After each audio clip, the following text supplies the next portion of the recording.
बाद आपका स्वागत है और चलिए अब वक्त है हमारे अगले खास सेगमेंट का, शेयर बाजार सबका अधिकार। इस शो में हम आपको बताएंगे कि आपके मन में शेयर बाजार में निवेश को लेकर काफ़ी सारे सवाल उठते होंगे, तो ये शो इसीलिए है, आपकी मदद करने के लिए। इन्हीं सवालों का जवाब ईटी नाउ स्वदेश आपके लिए लेकर आएगा। और ये सिर्फ एक शो नहीं है, ये आपको शेयर बाजार से जोड़ने की भी एक मुहिम है और इसमें आसान भाषा में हम आपको वो तमाम जानकारियां देंगे जो शेयर बाजार में बेहतर रिटर्न की आपकी राह को आसान बनाएगा। चलिए शो की शुरुआत करते हैं और हमारे साथ दोनों ही एक्सपर्ट बने हुए हैं और इस बीच पहले दर्शक भी हमारे साथ जुड़ चुके हैं। गाजियाबाद से भगवान सिंह हमारे साथ जुड़े हैं फोन लाइन पर। नमस्कार, पूछिए आपका सवाल क्या है? हाँ नमस्कार मैडम, ये मैंने जियो फाइनेंस 1000 शेयर 366 रुपए में करीब 1 महीना पहले खरीदे थे, 1-1.5 महीना पहले। तो अभी आगे फ्यूचर क्या है इसका और मैं कब तक होल्ड कर सकता हूँ? ठीक है, सौरभ जी आप बताइए, जियो फाइनेंशियल सर्विसेज में क्या करें? 1 महीने पहले की ही इनकी खरीद है, थोड़े नुकसान हो रहा है इनको जियो फाइनेंशियल सर्विसेज में, लेकिन क्या करें? आगे के लिए कैसी लग रही है आपको ये कंपनी? आउटलुक क्या है आपका? देखिए, रिलायंस समूह की ये कंपनी है और आपको लंबा व्यू रखना पड़ेगा। कंपनी के फ्यूचरिस्टिक बहुत ज़्यादा प्लान्स हैं, एक बैंक के रूप में काम करने का, एक ब्रोकर के रूप में काम करने का, और अभी लार्जली कंपनी की जो अदर इनकम आती है, ब्याज की आती है, और ये इसके पास कुछ शेयर भी हैं रिलायंस इंडस्ट्रीज़ के। तो आप लंबा व्यू बना के रखिए, कम से कम 2-3 साल का, तब आपको अच्छा पैसा बन सकता है। शॉर्ट टर्म में हो सकता है स्टॉक थोड़ा-सा ऐसे ही रहे। जैसे-जैसे वर्किंग आएगी तो हम देखेंगे स्टॉक वापस तेज़ी पकड़ेगा। लंबे हिसाब के लिए आप इसमें बने रहें। यहाँ पर आपको सलाह दी जा रही है। हम आगे बढ़ते हैं और प्रकाश हमारे साथ फोन लाइन पर हैं, हमारे दर्शक। नमस्कार प्रकाश जी, कहाँ से बोल रहे हैं? नमस्ते मैम, मैं महाराष्ट्र से बात कर रहा हूँ। ओके। और मेरा क्वेश्चन है इंडसइंड बैंक से रिलेटेड। मेरा 95 क्वांटिटी है इंडसइंड बैंक का। और बाइंग प्राइस है 1430। तो मैंने फंडामेंटल देख कर लिया था, तो क्या करूँ मैम? अभी रखूँ क्या करूँ? 1430 आपने कहा ना आपकी बाइंग प्राइस है? हाँ हाँ। और नजरिया आप लंबा ही रखेंगे? हाँ मैं लंबा ही है, मतलब 6 से 8 महीने। 6 से 8 महीने है ना, ठीक है। सौरभ के पास आएंगे। सौरभ, जो Q1 अपडेट आई है उसमें तो हम देख रहे हैं कि एडवांसेस में लगभग 16% ईयर ऑन ईयर के आसपास का जंप आता हुआ दिखाई दिया है। डिपॉजिट राइजेस लगभग 15% के आसपास है। आपका क्या व्यू बन रहा है 6 महीने का नजरिया, अगर ये होल्ड करना चाहें तो? देखिए, ओवरऑल बैंकिंग क्षेत्र पे हमारा कंस्ट्रक्टिव व्यू है। हमें लगता है कि बैंकिंग क्षेत्र अच्छा परफॉर्म करेगा, और आरबीआई के ज़्यादा डिविडेंड देने के बाद ऐसा लगता है कि गवर्नमेंट का बहुत ज़्यादा बोरिंग नहीं रहेगा, और प्राइवेट स्पेस के लिए भी अच्छा बैंकिंग के पास कैपेसिटी रहेगा लैंडिंग करने के लिए। Second half of the year में हम देखेंगे एक्टिविटी बढ़ते हुए। इंडसइंड इनका एक ठीक-ठाक पिक है, चाहे तो इसको बदल भी सकते हैं या आईसीआईसीआई एक्सिस से, अदरवाइज़ इस पे बने रह सकते हैं 8 से 10 महीने के लिए।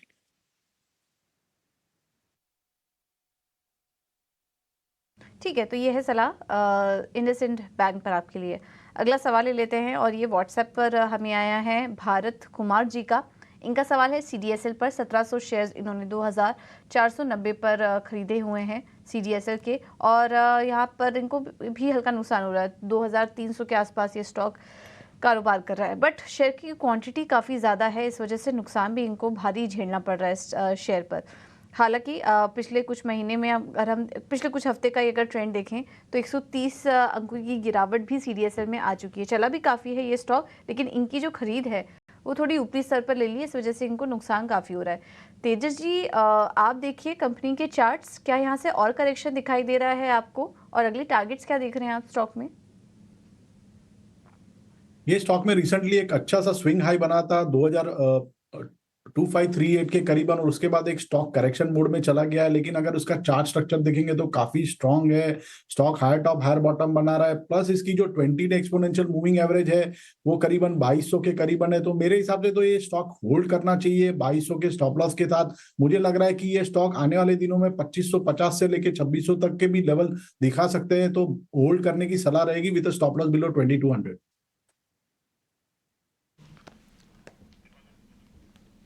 चलिए आगे बढ़ते हैं और अगले दर्शक हमारे साथ जो फोन लाइन पे जुड़ गए हैं, सुधाकर गुप्ता। और नमस्कार सुधाकर। सुधाकर गुप्ता जी, आपको मेरी आवाज़ आ रही है? क्या आ रही है जी, गुड मॉर्निंग सर। बताइए किस स्टॉक पे सवाल पूछना चाहते हैं? हाँ, मैं एनएचपीसी पर पूछना चाह रहा था। मैंने 104। हाँ, आ रही है। सर अपनी टीवी की आवाज़ बंद कर दीजिए और मुझसे फ़ोन पर बात कीजिएगा। मुझे बाइंग प्राइस जाननी है आपकी एनएचपीसी में। 104 रुपए का मैंने लिया था एनएचपीसी। ठीक है। 200 शेयर लिए थे। हाँ। तो अब इसमें मुझे क्या करना है? अभी 1 महीने पहले लिया था। और कितना रुकना चाहते हैं? मैम, अगर प्रॉफिट आएगा तो रुक जाएंगे, जल्दी नहीं है फिर। ठीक है तेजस, मुनाफा होने तक इनको रुकना है, क्या कहते हैं चार्ट्स? स्टॉक अभी एक कंसोलिडेशन मोड में चल रहा है, लेकिन जो ओवरऑल चार्ट स्ट्रक्चर है काफी स्ट्रांग है। एक उनको मैं stop loss, trailing stop loss दूंगा 98 का। मेरे हिसाब से जब तक स्टॉक 98 के नीचे जाता नहीं है, स्टॉक में बने रह सकते हैं। ऊपर में जो मुझे लग रहा है, स्टॉक 113 का पहला लक्ष्य आ सकता है, और अगर वो पार करता है तो 118 तक भी स्टॉक जा सकता है। तो मेरी तो यही सलाह रहेगी कि 98 के स्टॉप लॉस के साथ खड़े रहिए 118 के लक्ष्य के लिए।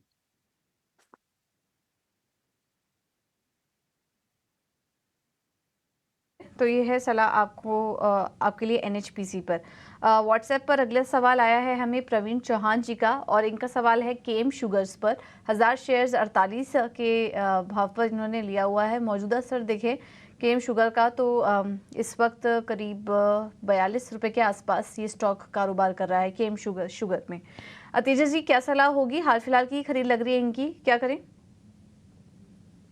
देखो, केएम शुगर स्टॉक में हमने एक अच्छा खासा रैली देखी थी in the first week of June. उसके बाद स्टॉक एक करेक्शन मोड में चला गया है, लेकिन इसका जो चार्ट स्ट्रक्चर है अभी भी स्ट्रांग है। स्टॉक अभी भी उसकी 50 डे एक्सपोनेंशियल मूविंग एवरेज के ऊपर ही ट्रेड कर रहा है। आज थोड़ा 20 दिन की मूविंग एवरेज के नीचे गया है, बट ओवरऑल चार्ट स्ट्रक्चर अभी भी स्ट्रांग है। मुझे लग रहा है ये स्टॉक में 39 का एक स्टॉप लॉस लगा के होल्ड कर सकते हैं, और अगर स्टॉक में अगर देखेंगे तो आउट परफॉर्मेंस जारी रहेगा, और मुझे लग रहा है वापिस ये स्टॉक ऊपर में 50 का जो इसका रिसेंट स्विंग हाई था वो रीटेस्ट कर सकता है। तो 39 के स्टॉप लॉस से होल्ड करना चाहिए फॉर टारगेट ऑफ 50। इसके लिहाज से इसके लिए आप केएम शुगर में बने रह सकते हैं। व्हाट्सएप के जरिए प्रयागराज से सुरेंद्र सिंह का सवाल हम लेंगे। Texmaco Rail, Garden Reach, Chambal fertiliser पर ये राय चाहते हैं। व्हाट्सएप पर सवाल है, इसलिए हम नहीं जानते हैं कि इन्होंने इसमें पैसे लगा रखे हैं या नहीं लगा रखे हैं, तो किस भाव पे लगा रखे हैं, नज़रिया क्या है। लेकिन चलिए सौरभ, आप ही से जान लेते हैं। यहाँ पे तमाम काउंटर्स जिनका ये नाम ले रहे हैं ये चर्चा में हैं। हमने देखा इनमें मुनाफा भी, तेज़ी का भी एक मोमेंटम बना हुआ है। अब बताइए, अगर इन्होंने इन्वेस्टमेंट नहीं कर रखी है तो क्या ये सही समय है पैसे लगाने का, और अगर कर रखा है तो कम से कम नियर टर्म आउटलुक आप क्या कहेंगे? Texmaco, Garden Reach, Chambal fertiliser. Saurabh, देखिए, तीनों ही स्टॉक अलग अलग क्षेत्र के हैं। एक फर्टिलाइजर क्षेत्र का है, एक रेलवे का है, और एक शिप बिल्डिंग का है। मैं समझता हूँ तीनों क्षेत्र अच्छे लगते हैं। तीनों कंपनियां भी अच्छी हैं, और आने वाले समय में ग्रोथ भी देखने को मिलेगी। ऑपरेशंस के हिसाब से कोई कहीं पर भी कुछ खराब बात नहीं लगती है। तो मेरी सलाह ये रहेगी कि आप लंबे समय के लिए तीनों में बने रह सकते हैं।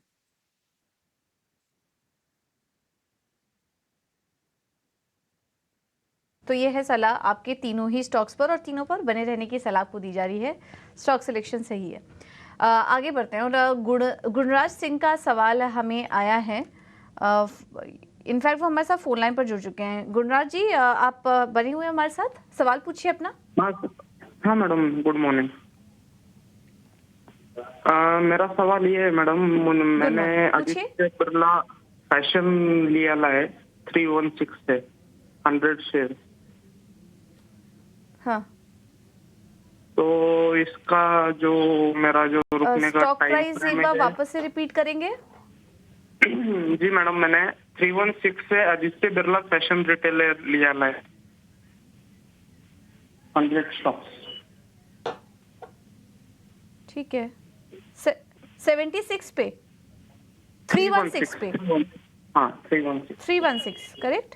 हाँ, 100 स्टॉक जी मैडम। ओके, समझिए। कितना समय दे सकते हैं आप गुणराज जी स्टॉक को? 6 मंथ्स मैडम।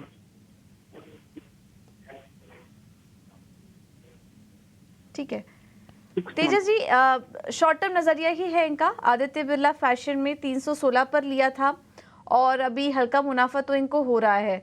आज थोड़ा सपाट ये स्टॉक कारोबार कर रहा है, बट क्या सलाह होगी आपकी अगर मीडियम टर्म व्यू देखें 3 से 6 महीने के लिए, तो टारगेट्स क्या देख रहे हैं आप स्टॉक में? मेरे हिसाब से स्टॉक में बने रहना चाहिए। इसमें एक स्टॉप लॉस लगा देना चाहिए 307 का। जब तक 307 के नीचे स्टॉक जाता नहीं है, स्टॉक जो है अभी कंसोलिडेशन मोड में है, बट मुझे लग रहा है कि आने वाले दिनों में स्टॉक आउट परफॉर्मेंस दिखाएगा। और इसका जो अभी रिसेंटली स्विंग हाई बना था करीबन 340 के करीबन, वो स्टॉक रीटेस्ट कर सकता है। अगर वो उसको पार किया तो जो इसका ऑल टाइम हाई लेवल है 360 तक, वहां पर भी स्टॉक जा सकता है। तो मेरी तो सलाह रहेगी होल्ड करने के लिए 307 का स्टॉप लॉस रहेगा और 360 का लक्ष्य रहेगा।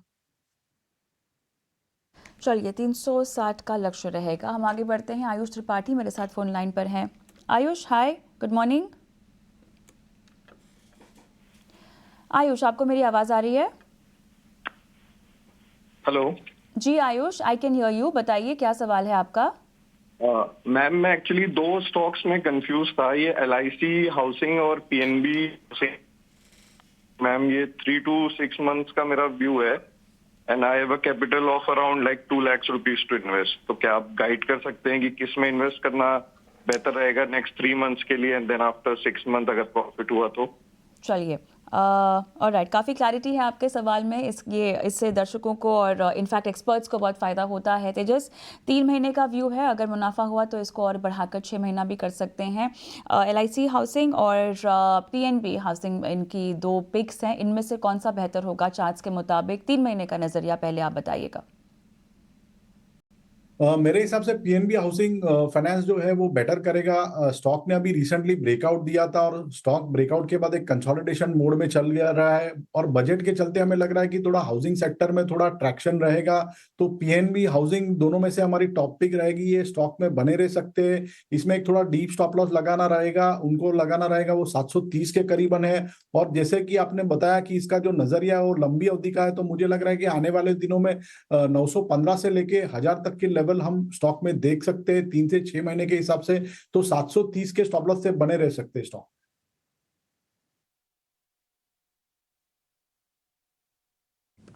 ओके, तो ये है सलाह PNB हाउसिंग पर आपके लिए। आगे बढ़ते हैं और असम से जसविंदर सिंह जी हमारे साथ जुड़े हैं। जसविंदर जी, सवाल पूछिए अपना। नमस्कार मैम, मैंने ये सुबेक्स लिमिटेड लिए थे। हेलो, ठीक है। सुबेक्स लिमिटेड लिए मैंने 41। जी जी, सुन रहे हैं हम आपको। सवाल पूछिए। हाँ जी, सुबेक्स लिमिटेड मैंने लिए हैं 41.40 रुपीज में। 251 शेयर लिए हैं मैम। और इन्फीबीम लिया है मैंने 32 रुपए 98 पैसे के भाव पे 1750 और भी शेयर। जी, अच्छा, मैं होल्ड कर सकता हूँ कितने समय इनको? के लिए लिया था आपने ये मैंने वैसे लिया तो शॉर्ट टर्म के लिए था, लेकिन अगर इसको होल्ड करना पड़े तो कर सकता हूँ मैम। जी, ठीक है। चलिए, दोनों स्टॉक्स पर राय दिलवा देते हैं आपको। इन्फीबीम एवेन्यूज़ है इनके पास और सुबेक्स है। दोनों ही काउंटर्स अगर हम देखें तो स्मॉल कैप काउंटर्स हैं और दोनों ही IT क्षेत्र से जुड़े ये स्टॉक्स हैं और स्मॉल कैप काउंटर्स हैं। तो इन पर यहाँ पर खरीदारी है, लेकिन दोनों स्टॉक्स में हम देख रहे हैं कि नुकसान हो रहा है। सौरभ जी, इनके स्टॉक सिलेक्शंस कैसे लग रहे हैं आपको? सुबेक्स और इन्फीबीम दोनों पर सलाह दीजिए। 4140 पर इन्होंने सुबेक्स लिया था, वहाँ पर भी इनको 10 रुपये प्रति शेयर के आसपास का नुकसान हो रहा है और इन्फीबीम में भी ये नुकसान में ही है। क्या करें? कंपनी का चयन उन्होंने बहुत कुछ अच्छा नहीं किया है। इन्फीबीम के साथ तो शायद पहले कभी कॉर्पोरेट गवर्नेंस इशू भी रहा था। स्टॉक पहले कभी बहुत तेज हुआ करता था, लेकिन अगर आप 5-7 साल की हिस्ट्री देखेंगे तो स्टॉक नीचे ही आया है। सुबेक्स में भी वही एक छोटी IT क्षेत्र की कंपनी है। लास्ट ईयर में तकरीबन 300 करोड़ का रेवेन्यू था और तकरीबन 180 करोड़ रुपए का उसे नुकसान आया। IT क्षेत्र वैसे भी थोड़ा सा नरम की रुख है और ये तो एक छोटी मझौली, बिल्कुल ही छोटी कंपनी है। तो मेरी सलाह तो ये रहेगी कि आप कोशिश करें दोनों स्टॉक से निकल जाए। राइट, चलिए आगे बढ़ते हैं और कुछ यूट्यूब के दर्शकों के सवालों को शो में शामिल करते हैं। और इरेडा पर जोगी यादव हमारे दर्शक हैं, वो सवाल पूछना चाहते हैं। सौरभ, क्या व्यू होगा? 207 पे लिया है मेरे ख्याल से इन्होंने। वो काफी अच्छा था। इनकी जो डिसबर्समेंट में अच्छी काफी ग्रोथ आई थी और सेक्टर में काफी पोटेंशियल है आगे बढ़ने के लिए और कंपनी का भी काफी अच्छा पोटेंशियल है। हालांकि वैल्यूएशन महंगे हो गए हैं, पर अगर आपने पहले से ले रखा है तो मैं समझता हूँ कि आप बिल्कुल कंटिन्यू करें अगले 2-3 साल के लिए। व्यू है और बाइंग प्राइस आपकी बहुत बढ़िया है। आपके जरिए सवाल आया है उषा राय कवाल जी का। इनके पास है ऑफिस स्पेस के स्टॉक, 144 शेयर्स हैं, 550 पर इन्होंने ये स्टॉक खरीदा हुआ था, हाल फिलहाल की खरीद लग रही है और इसकी लिस्टिंग भी अभी ज़्यादा समय नहीं हुआ है स्टॉक की लिस्टिंग को, लेकिन ये मुनाफे में है। थोड़ा ऊपरी स्तर पे इन्होंने ले लिया था स्टॉक को, लेकिन देखिए आज ये स्टॉक करीब 6% ऊपर कारोबार कर रहा है और 592 आज स्टॉक ने अपने हाइस के आसपास अब ये स्टॉक ट्रेड कर रहा है, तो काफ़ी शानदार तेज़ी। सौरभ जी आप सलाह दीजिए, ऑफिस स्पेस मुनाफे में है, ये 550 शेयर लिया था, थोड़ी ऊपरी स्तरों पे बाइंग की थी, लेकिन आज काफ़ी अच्छी तेज़ी के कारण इनको भी अच्छा मुनाफा हो रहा है। क्या करना चाहिए स्टॉक में, मुनाफा लेकर निकल जाएं या फिर बने रहें और तेज़ी के लिए? पूजा जी, क्योंकि नई कंपनी है, मेरा देखा हुआ स्टॉक नहीं है।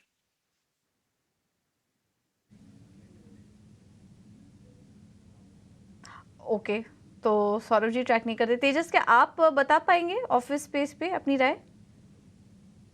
या डेफिनेटली स्टॉक ने आज फ्रेश ब्रेकआउट दिया है। इसका जो प्रीवियस हाई था 579 के करीबन वो पार कर दिया है। मुझे लग रहा है ये स्टॉक में जो है आउट परफॉर्मेंस जारी रहेगा। चार्ट स्ट्रक्चर काफी स्ट्रांग है। ऊपर में मुझे लग रहा है ये 625 से लेके 630 तक के लेवल ये स्टॉक में देख सकते हैं। अगर इनके पास अगर पोजीशन है तो होल्ड कर सकते हैं with a trailing stop loss of 570 और लक्ष्य रहेगा 625 से लेके 630 तक का। आगे बढ़ते हैं, महाराष्ट्र से संजय फोन लाइन पर हमारे साथ हैं। नमस्कार। हेलो जी संजय बताइए। मैडम, मेरा नाम है संजय दूटे, मैं महाराष्ट्र भंडारा से बात कर रहा हूँ। ओके, तो मैंने सूर्योदय स्मॉल फाइनेंस का शेयर लिया हुआ मैडम। क्या है आपकी बाइंग प्राइस? सूर्योदय SURY। बाइंग प्राइस क्या है? क्या मैडम? खरीदारी कितने भाव पे की है? मैडम वो 208 रुपये 50 पैसे। 208। हाँ। और कितना समय देना चाहते हैं इसको? तो मैडम 1-2 महीना दे सकते हैं मैडम, अभी बहुत दिन हो गए, 5-6 महीने हो गए मैंने वो लिया। हाँ चलिए, घाटे में भी चल रहे हैं आप। तेजस, क्विकली क्या सलाह होगी इनके लिए, एक आधा महीने का नजरिया? ये स्टॉक काफी दिनों से अंडर परफॉर्म कर रहा है, बट इसका जो इमीडिएट बेसिस पे है 186 के करीबन सपोर्ट है, तो 186 का स्टॉप लॉस लगाया, खड़े रह सकते हैं। अगर 186 के नीचे जाता है तो स्टॉक में से एग्जिट करना चाहिए। मेरी तो राय रहेगी ये स्टॉक में से स्विच करके कोटक बैंक में चले जाए। कोटक बैंक ने आज फ्रेश ब्रेकआउट दिया है फ्राइडे के सत्र में, तो मुझे लग रहा है कि इससे एग्जिट करके कोटक बैंक बाय कर सकते हैं।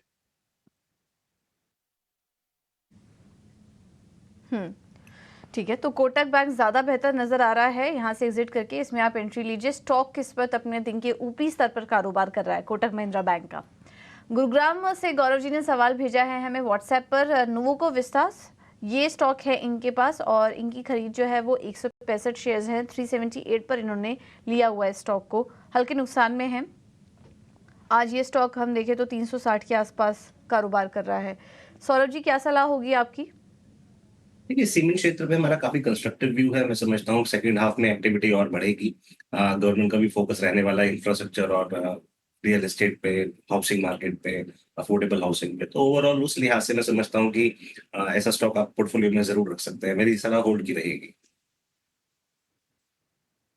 जैन का व्हाट्सएप के जरिए सवाल है गार्डन रीच और इनकी बाइंग प्राइस जस्ट 856 बताई जा रही है।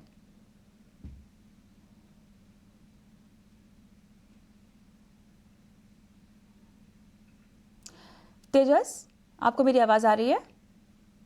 हाँ, सो गार्डन रीच का जो चार्ट स्ट्रक्चर है काफी अच्छा है। स्टॉक ने काफी आउट परफॉर्मेंस दिखला है। पिछले 1 महीने के हिसाब से स्टॉक ऑलमोस्ट डबल हो गया है। ओवरऑल चार्ट स्ट्रक्चर अभी भी स्ट्रांग है। अगर इनका लंबा नजरिया है तो होल्ड कर सकते हैं। अगर ट्रेडिंग नजरिया है तो एक बार थोड़ा सा मुनाफा वसूली कर सकते हैं, 50% बुक कर सकते हैं। बट ओवरऑल चार्ट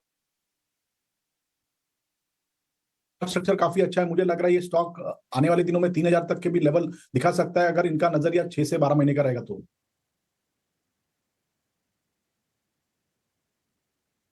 तो ये है सलाह गार्डन रीच पर। अगला सवाल ले लेते हैं। ये व्हाट्सएप पर हमें आया है गुणराज जस सिंह जी का और इनका सवाल है वोडा आइडिया पर। 2,900 शेयर्स जिन्होंने लिए हुए हैं, क्वांटिटी काफ़ी ज़्यादा है और 14 रुपये 90 पैसे पर लिया हुआ है। ये हमें बता नहीं पाए कि इनका नज़रिया कितना लंबा है इस स्टॉक में, लेकिन अभी तो फ़िलहाल मुनाफे में हैं, 6,000 के आसपास का मुनाफा हो रहा है।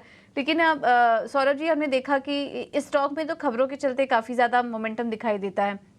बीच में स्टॉक 18-19 के पास आया, वहाँ से फिर टूट चुका है, तो हर बार अपने रेजिस्टेंस लेवल को टेस्ट करके स्टॉक में गिरावट वापस से हावी हो जाती है। अभी जो लेवल्स हैं उसमें ये प्रॉफिट बुक करने की सलाह आप इन्हें देंगे या फिर बने रहना चाहिए एक और तेजी के लिए? समय से ही अटकलें चल रही थी कि टैरिफ रिवाइज होंगे और अब तकरीबन 15 से 30% के बीच में टैरिफ रिवीजन भी हुआ है। वोडाफोन आइडिया बहुत अच्छी पिक नहीं है टेलीकॉम क्षेत्र में। जो अच्छी बड़ी पिक है वो तो भारतीय एयरटेल है और दूसरा रिलायंस है, क्योंकि अभी उन्होंने वो सब्सिडरी को अलग नहीं किया है। लेकिन क्योंकि अब टैरिफ हाइक हो चुका है तो मैं समझता हूँ कि उतने बुरे अभी फाइनेंशियल्स नहीं रहेंगे, सुधार देखने को मिलेगा। हालांकि कंपनी काफी ज्यादा डेट में है, नेगेटिव नेटवर्थ है। इनिशियली अभी एक जो latest round of equity infusion हुआ है उसमें से भी उसका एक बड़ा हिस्सा एक ही क्वार्टर के लॉस में निकल गया है। क्योंकि आपने ले रखा है और आगे दिन अच्छे लग रहे हैं क्षेत्र के लिए और फ्यूचर में और भी टैरिफ हाइक होने के चांसेस है, तो आप एक बार के 1-2 साल का बड़ा व्यू बना के इसमें बने रह सकते। यहाँ पे लंबा करना होगा। यूट्यूब के एक दर्शक है, मैं इनका नाम नहीं जानती, लेकिन इन्होंने यूनियन बैंक में खरीदारी कर रखी है। तेजस, 3 महीने का व्यू है और 135.50 पे इन्होंने लगभग 200 शेयर लिए हुए हैं। 3 महीने का व्यू बताइए। स्टॉक काफी अंडर परफॉर्म कर रहा है पिछले कुछ सप्ताह से, बट इसका जो पोजिशनल लॉन्ग टर्म सपोर्ट है वो करीबन 129-130 के करीबन है। तो अभी ये लेवल पे मुझे लग रहा है होल्ड करना चाहिए जब तक 129 ब्रेक नहीं करता है। मुझे लग रहा है स्टॉक में एक बाउंस बैक आ सकता है। ऊपर में देखेंगे तो मुझे लग रहा है इसका एक 145 का रेजिस्टेंस अगर वो पार करता है तो मुझे लगता है बाइंग मोमेंटम आ जाएगा। तो मेरे हिसाब से तो होल्ड करने की सलाह रहेगी 129 के ट्रेलिंग स्टॉप लॉस के साथ।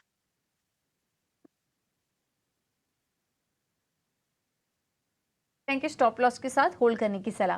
व्हाट्सएप पर चिराग केडिया जी ने सवाल भेजा है, इज माई ट्रिप पर 500 शेयर्स हैं, 48 पर इन्होंने लिया हुआ है। Saurabh ji, is my trip में इन्होंने 48 पर एंट्री की। हालांकि स्टॉक में पिछले काफ़ी समय से देख रहे कोई अप ट्रेंड यहाँ पर नज़र नहीं आ रहा है, काफ़ी समय से डाउन ट्रेंड में ही है। इन्होंने भी थोड़ा गिरावट में एंट्री लेने की कोशिश की, लेकिन वहाँ से स्टॉक और टूट चुका है। अभी क्या करें, निकल जाए स्टॉक से? देखिए, स्पेस बहुत अच्छा है, जो घूमने फिरने वाला होटल का स्पेस हो गया, ये सब टूरिज्म का आइडिया बहुत अच्छा है। लेकिन ये इंडस्ट्री में कंपटीशन काफी अच्छा है जिसमें ईज मैट्रिक काम करता है और वैल्यूएशन भी यहाँ पर ज्यादा थे। इसे वैल्यूएशन को जस्टिफाई नहीं कर पा रही है कंपनी, उतनी ग्रोथ नहीं दिखा पा रही है और शायद अभी किसी प्रमोटर ने थोड़ा सा माल भी बेचा था अपना। मैं समझता हूँ कि टूरिज्म में अगर आपको पैसे डालने हैं तो डायरेक्ट होटल में पैसे लगाना ज्यादा मुनासिब रहेगा। यहाँ से पैसे निकाल के आप लेमन ट्री या इंडियन होटल जैसी कंपनी में निवेश करें तो बेहतर रहेगा। ठीक है, नुकसान हो रहा है आपको, लेकिन निकल जाए क्योंकि स्टॉक यहाँ से और टूट सकता है। तो नुकसान की भरपाई के लिए आप होटल स्टॉक्स में एंट्री लीजिए। लेमन ट्री, इंडियन होटल जैसे स्टॉक्स और बेहतर नज़र आ रहे हैं, आप वहाँ पर एंट्री ले सकते हैं। चलिए, फिलहाल इस शो में इतना ही। सौरभ जी, तेजस जी, आप दोनों का भी बहुत बहुत धन्यवाद आज समय देने के लिए और तमाम स्टॉक्स पर अपनी राय भी देने के लिए। फिलहाल मुझे और कविता को दीजिए इजाज़त, एक छोटे से ब्रेक